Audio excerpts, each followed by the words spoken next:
really near the bottom of the Western Conference. And yes, the standings were very compact. It was early in the season. We were kind of getting all things figured out. But then Chris Paul went down. And we talked about the fact that Carmelo Anthony wasn't going to be there. And there was just some kind of disjointed things happening on that team. And it seems like that was the time that James Harden took it upon himself to become a leader on this team. He has been for a long time, but he took it upon himself to say, okay, we're going to start winning basketball games, even if it's on my shoulders. And so I do respect that. I do respect the fact that the Rockets now, as we sit here, are, I think, in like fourth place in the Western Conference now. And they're not that far out of first. So here is a team that looked like they were going to have some problems, had a couple of their stars gone, and Harden took over. They're on a 5-game winning streak right now as we record.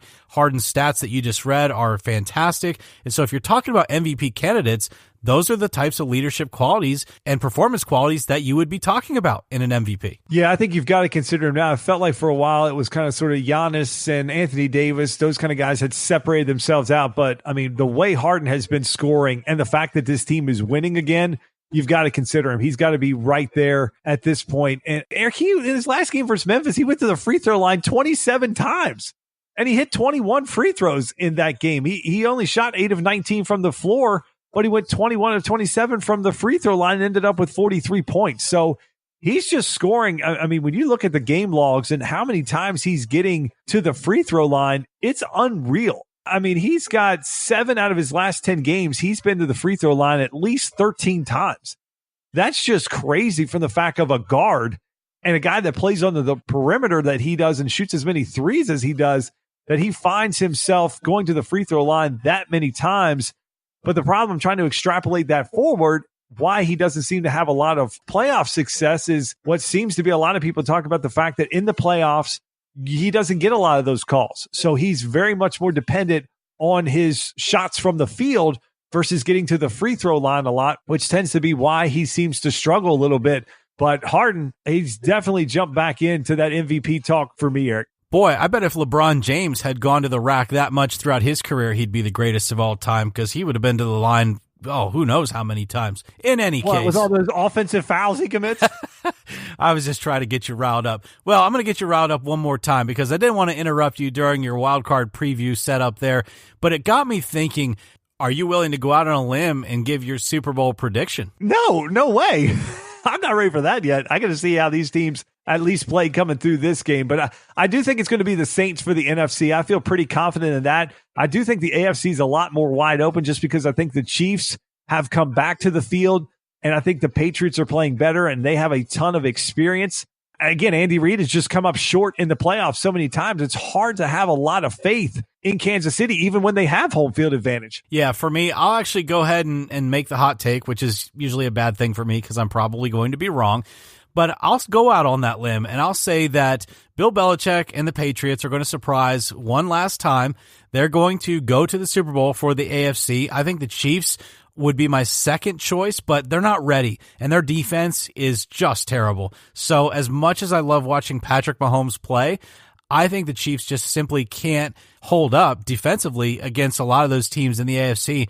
But I think the Patriots will make a run here in the playoffs, and they'll get to yet another Super Bowl. However, they won't win. It'll be the last go-round for Tom Brady and Bill Belichick. They, I think, will be done after this year. They'll call it quits because they're going to get beat again, and they're going to get beat by the New Orleans Saints. I can't believe it. I mean, I just didn't think, remember during the preview shows when I called for Atlanta, I didn't think the Saints would have much of a thing going on. I thought they just had too many pieces. Really, that seems to have worked out in their favor. I don't think anyone gets by the Saints. The only wild card for me is the Rams, because if the Rams play like the team they can play like at their full potential, then I think they can beat anybody. But the Rams have just looked too many times like they can be beat, and that's why I'll give it to Drew Brees and the Saints for their experience against the Patriots, and the Saints will win this year's Super Bowl. I don't think my take will be that far off. I think once I get through next week, I do want to see who comes out and who's healthy going into these games. But yeah, I think I talked about it a little bit where I'm sort of leaning that way right now, just because I don't have a lot of faith in these teams. I think the Chargers could be a team that could go on a run. I think they're probably the most dangerous teams in terms of being a complete team, but they might just run into a bad matchup against the Ravens team where the Chargers really don't feel like they're equipped to just stop teams that just want to play smash mouth ball, that they seem to do a little bit better playing a team that's a little more wide open, like the Chiefs, like we saw go into Arrowhead. So I think if the Chargers get through, they could give someone a fit. But other than that, if it comes down to a Chiefs-Patriots AFC Championship game, I think that I would probably be like you and lean towards the Patriots at this point and take the team that's just done it so many times behind that Brady and Belichick combination, where you've got pretty much a rookie quarterback in Mahomes in terms of starts, and you've got a coach that just hasn't proven himself in Andy Reid when it comes to the playoff time. All right. Well, you heard it here first. I think we're both leaning toward the Saints. Justin's going to wait until he finds out what happens this weekend, and I'm just going to be stupid and call it for the Saints now. I hope they don't get eliminated this weekend somehow. Just kidding. If that happens, we definitely got an opener for next week's show. No, in all seriousness, it was a fun episode. There was a lot to talk about. We appreciate you sticking around. If you did for the whole thing, we hope you did. If you enjoyed the show and you want to get us kicked off in the right way for 2019, head over to Apple iTunes, give us a 5-star review. Check us out on Twitter at TalkbackFanTalk, and of course at TalkbackJustin, and I'm at TalkbackEric. We always love to hear from you, love to hear your takes on the world of sports. That's going to do it for this week. We hope you have a good one, and we'll talk back at you next time.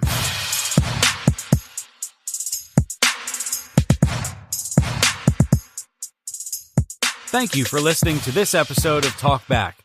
Staying current on sports is our #1 goal, so we drop a new episode each Thursday at 10 a.m. Eastern Standard Time on Apple Podcasts, Stitcher, or the podcatcher of your choice. For more info about the show, to meet the hosts, or to partner with us on future episodes, please visit TalkbackFanTalk.com.